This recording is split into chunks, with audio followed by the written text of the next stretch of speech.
everybody. Today I have a special guest, Jacob. Welcome. Thanks for having me, Neha. Absolutely. It's my pleasure.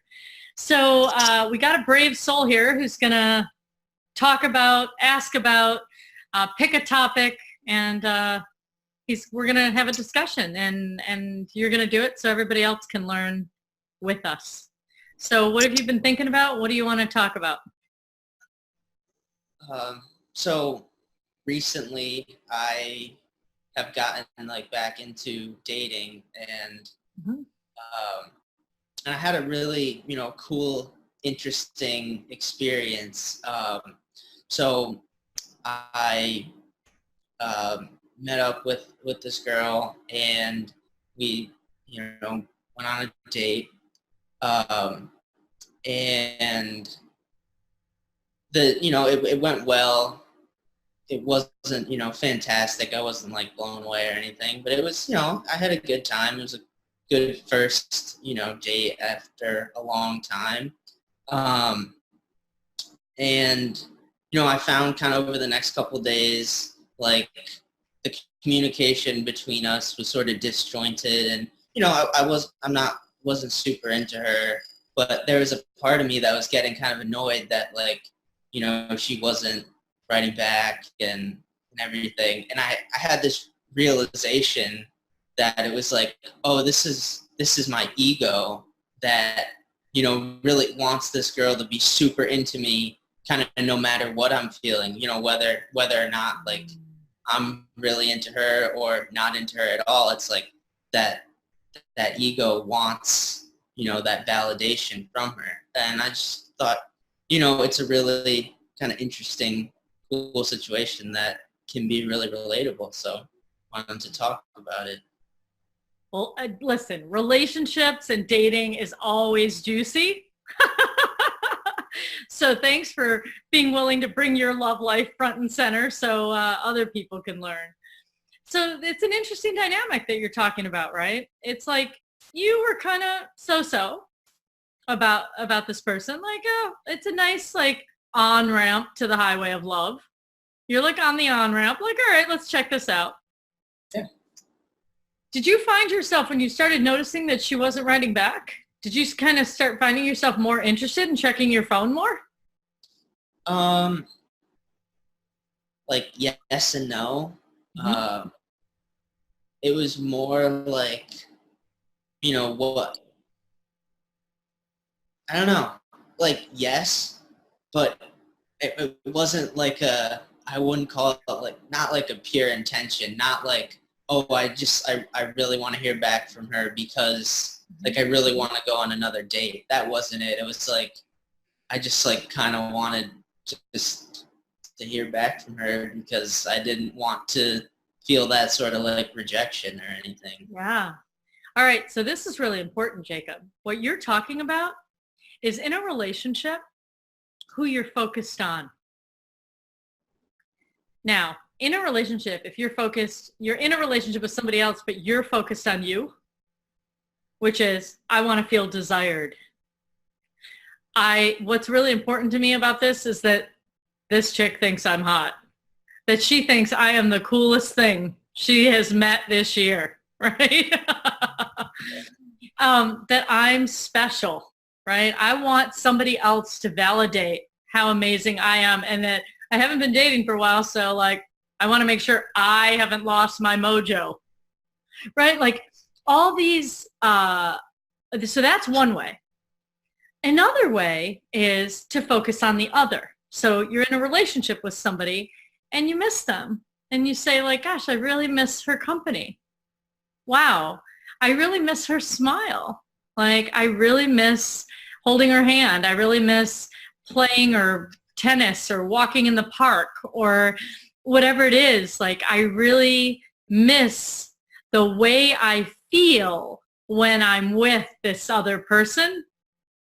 That's a different focus, because even though in the end it comes back to how you feel, it's really about being with this other person versus longing, wanting them to like you regardless of how you feel toward them. It's like a one-way train, right? Like it doesn't go the other way.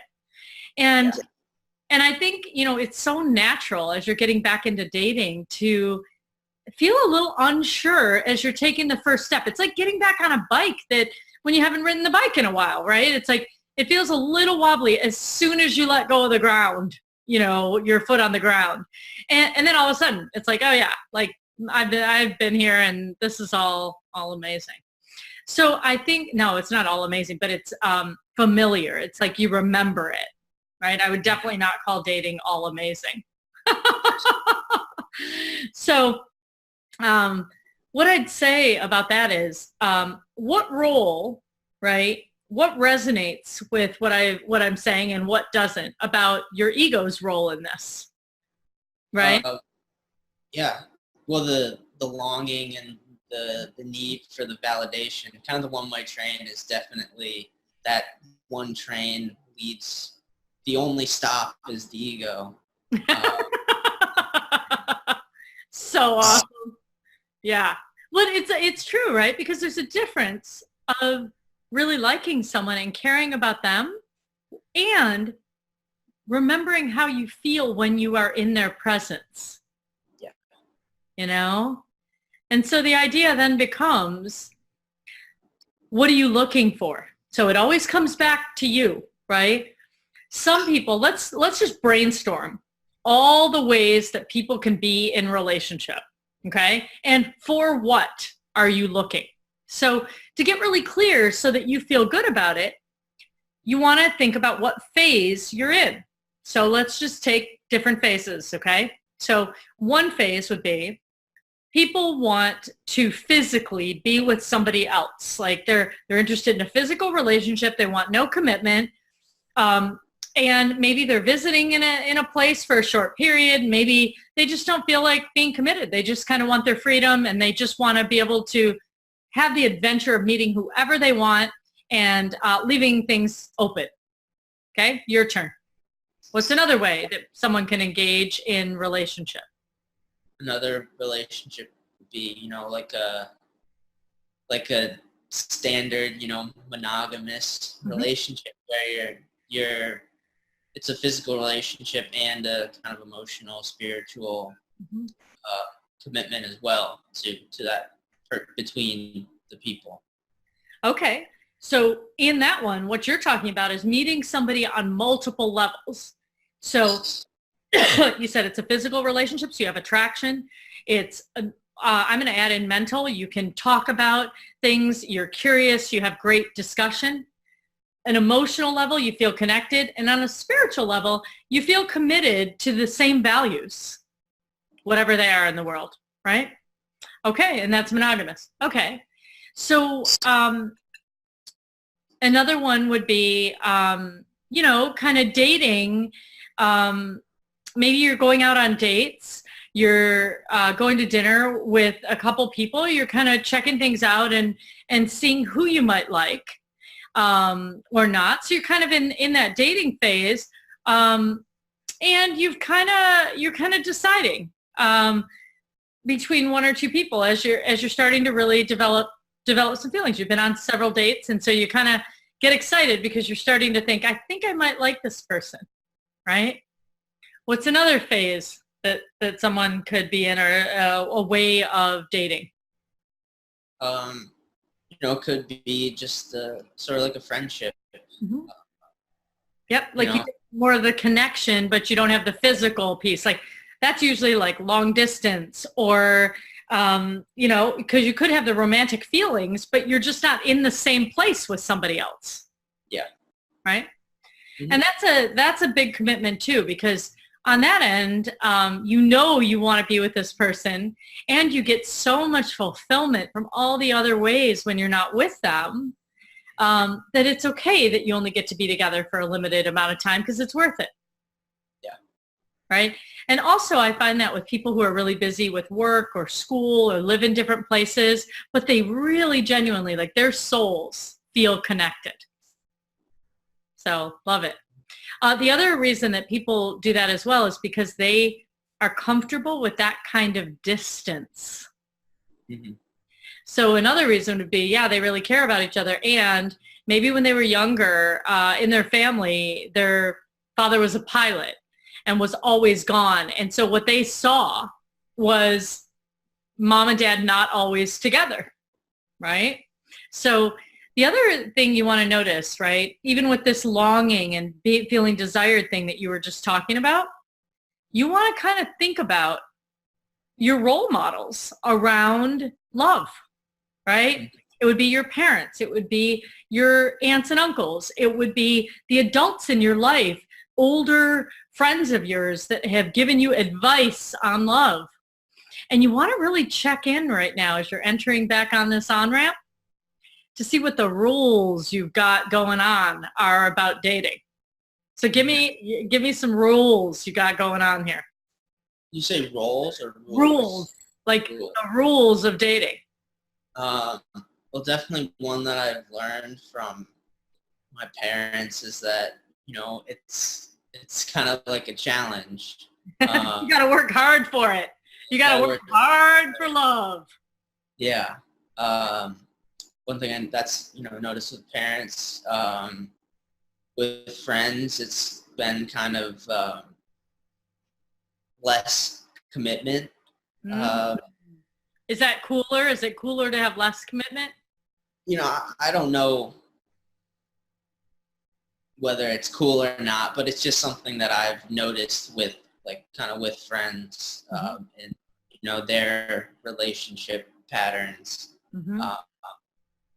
And yeah, those are probably the two sort of big ones that I've been around and really have been able to pick up on.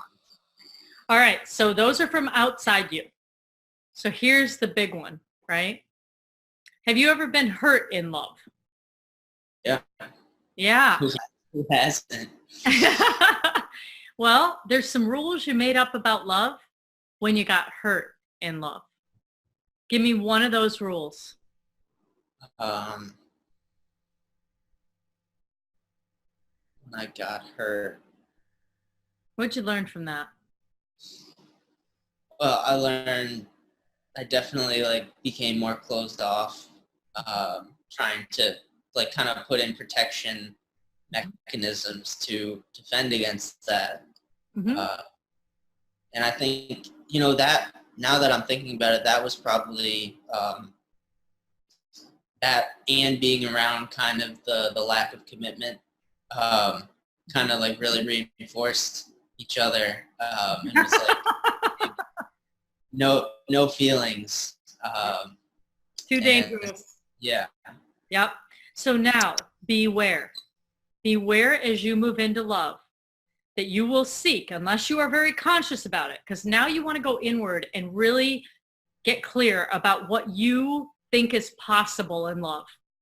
Because if you think love is dangerous, if you think it's got to be a hard and a challenge, and by the way, it's cooler to play the field, so you don't have to deal with any of that, you may miss the opportunities to take real risks and find amazing, lasting, powerful love in whatever form feels right to you.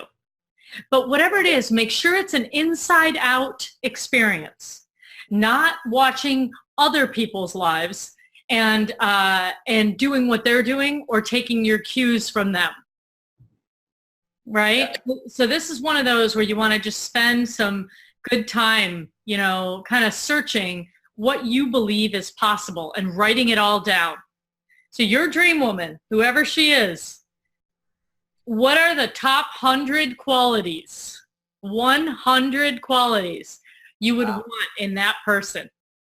And just keep writing until you stop, right? And then it's going to really be about how would you be together? Yeah. And can you dream again? And can you believe that you can feel however your favorite movie depicts people feel? The favorite book you've read about this. Do you have one of those? I don't. Maybe we got to get you started by watching some amazing movies. Feeling entertained and connected to what's possible. Because we got to get a different narrative here than it's hard. You know, it's really, you know, don't commit, and danger, don't go here. Yeah.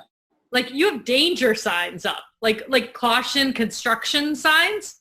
You got them, right? Yeah. So you wanna see what might be possible if you became aware of that, and if you slightly lowered those danger signs and elevated your own self-trust.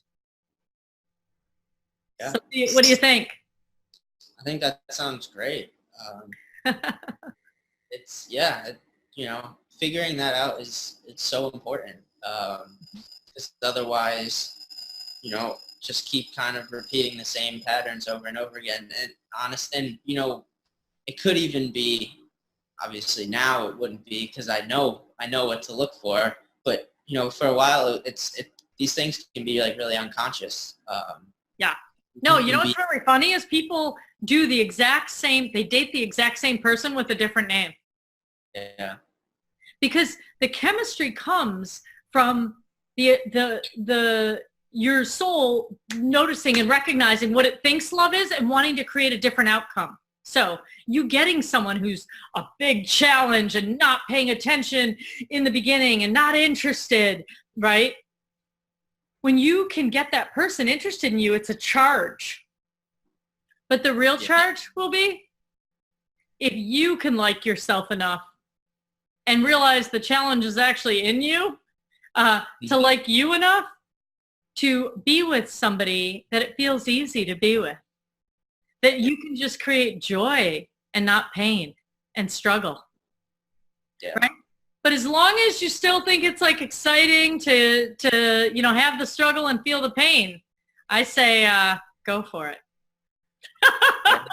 I mean, now that I know that, you know, what I was doing, it's like, well, that's not exactly what I want. And you know, I think that kind of brings up a really good point. It's kind of realizing these things is so important because, you know, you can be going through and doing something over and over again, and it may seem different in the kind of each attempt, but the overall thing is the same. And then when you really go inward, break it down, see what's going on inside of you, you really are able to realize what's going on.